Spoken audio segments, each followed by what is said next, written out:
Welcome to my YouTube channel. ഇനി നമ്മൾ ചെയ്യാൻ പോകുന്നത് എങ്ങനെ സവോളയുടെയും ഉള്ളിയുടെയും തൊണ്ട് പൊളിക്കാം എന്നുള്ളതാണ്.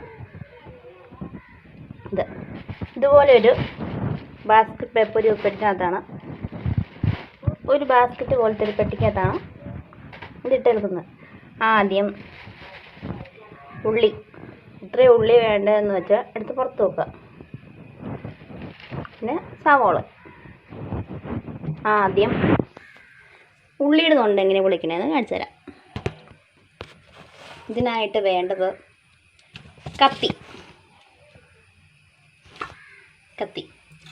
ഇതുപോലത്തെ ഒരു പിച്ചാത്തി. പിന്നെ വേറൊരു കാര്യമുണ്ട്, കുട്ടികൾ ഇതെടുത്ത് പരീക്ഷിക്കരുത്. ചിലപ്പം കൈമുറിയും, ചിലപ്പോഴൊന്നുമല്ല കൈമുറിയും. അതുകൊണ്ട് കുട്ടികളെടുത്ത് പരീക്ഷിക്കരുത്. ആദ്യം ഉള്ളി ഇങ്ങനെ 4 എണ്ണം കൂടിയിരിക്കുന്ന ഉള്ളിയാണെങ്കിൽ ഇതിങ്ങനെ വിടിയിക്കുക. ഉള്ളിക്ക് എന്നാ തോന്നുന്നൊന്നും ഓർക്കണ്ട കേട്ടോ, ഇങ്ങനെ വിടിയിക്കുക. അപ്പോൾ 2 എണ്ണം ആയില്ലേ. പിന്നെ ഈ ഉള്ളിയും കൂടെ ഇനി വിടിയിക്കുക. അപ്പം 4 വഴിക്കായി. ഇനി എങ്ങനെ തൊണ്ട് പൊളിക്കണമെന്ന് കാണിച്ചു തരാം. ഈ കത്തി ഈ കയ്യിലെടുക്കുക, വെള്ളത്തെ കയ്യിൽ. എന്നിട്ട് ഈ ഉള്ളിക്ക് 2 തലഭാഗമുണ്ട്. ഇതൊരു വശം, ഈ 2 വശം, രണ്ടാമത്തെ വശം. ആദ്യം തലഭാഗം ഇങ്ങനെ കണ്ടിക്കുക. ചിലപ്പം സവോളയും ഉള്ളിയും കണ്ടിക്കുമ്പോൾ നമുക്ക് കരച്ചിലൊക്കെ വരും കേട്ടോ. എന്നാലും അത് നോക്കരുത്. എന്നിട്ട് 2 ഉള്ളി ചേർന്നിരിപ്പുണ്ടെങ്കിൽ അതിനിങ്ങനെ വിടിയിക്കുക. ഉള്ളിക്ക് എന്നാ തോന്നുന്നു ഓർക്കട്ടെ. എന്നിട്ട് ഇതിൻ്റെ മൂട് വശം, ഈ ഉള്ളിയുടെ താഴ്വശം കണ്ടിക്കുക. എന്നിട്ട് ഇതേ പിടിച്ച് ഇങ്ങനെ വലിക്കുക. ഇതിൻ്റെ തൊണ്ടൊക്കെ ഇങ്ങനെ പൊളിച്ചുകളയുക. ഉള്ളി പൊളിച്ച്. ഇനി ഒന്നും കൂടി ഇതൊരു പാത്രത്തിലേക്ക് ഇട്ട് വെക്കുക. അടുത്തതിൻ്റെ തലയ്ക്ക് തല മുറിക്കുക. ഇതിൻ്റെ മൂട് മുറിക്കുക. എന്നിട്ട് ഇതിൻ്റെ പുറമേ കാണുന്ന ഈ തൊണ്ട് ഇതിങ്ങനെ പതുക്കെ പൊളിച്ച് കളയാം.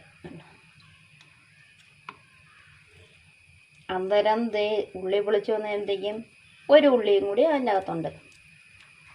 അതിനെ ഇങ്ങനെ 2ആയി വേർപെടുത്തുക. എന്നിട്ട് പാത്രത്തിലേക്ക് ഇടുക. ഇനി അടുത്തത് ഉള്ളി പൊളിക്കുന്നത് കണ്ടില്ലേ. ഇനി സവാള, ഒരു വലിയ സവോള.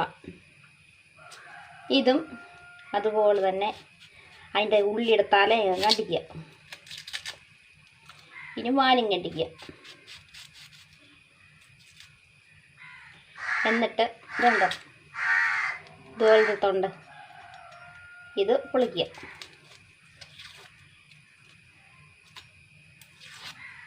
സവോള പൊളിക്കുമ്പം സവോളയ്ക്ക് കരച്ചിൽ വന്നില്ലെങ്കിലും നമുക്ക് കരച്ചിൽ വരും കേട്ടോ. എന്നാലും നമ്മൾ തൊലി പൊളിക്കണം. ഇങ്ങനെ പൊളിച്ച് നല്ലതുപോലെ പൊളിക്കുക. വൃത്തിയായി പൊളിച്ചില്ലേ. ഇങ്ങനെയാണ്. എന്നിട്ട് കറിക്ക് അരിയുമ്പോൾ ഇത് നടുവേ പകത്തിട്ട് ചെറുതായിട്ട് അരിയുക. ഇതും അതുപോലെ തന്നെ ചെറുതായിട്ട് ഇങ്ങനെ കനം കുറഞ്ഞ് അരിയുക. നിങ്ങൾക്ക് ഉള്ളി പൊളിക്കുന്നത് എങ്ങനെ മനസ്സിലായോ? നിങ്ങൾക്കിത് ഇഷ്ടമാവുകയാണെങ്കിൽ ലൈക്ക് ചെയ്യുക, ഷെയർ ചെയ്യുക, കമൻറ്റ് ചെയ്യുക, സബ്സ്ക്രൈബ് ചെയ്യുക. ഈ ഉള്ളിത്തൊണ്ട് പൊളിച്ച ഉള്ളിത്തൊണ്ടെല്ലാം കൂടി എടുത്ത് കൊണ്ടുപോയി ഒന്നെങ്കിൽ സവോളയുടെ തൊണ്ട്, ഈ ഉള്ളിത്തൊണ്ടും എല്ലാം കൂടെ കൂടി എടുത്ത് ഒന്നിടെ റോസയുടെ ചുവട്ടിലോ അല്ലെങ്കിൽ കറ്റാർ വാഴയുടെയൊക്കെ ചുവട്ടിലോ കൊണ്ടുപോയിടുക. അവയ്ക്ക് നല്ല വളമാവും കേട്ടോ. വീണ്ടും വീഡിയോയുമായി ഇനിയും കാണാം. ബൈ.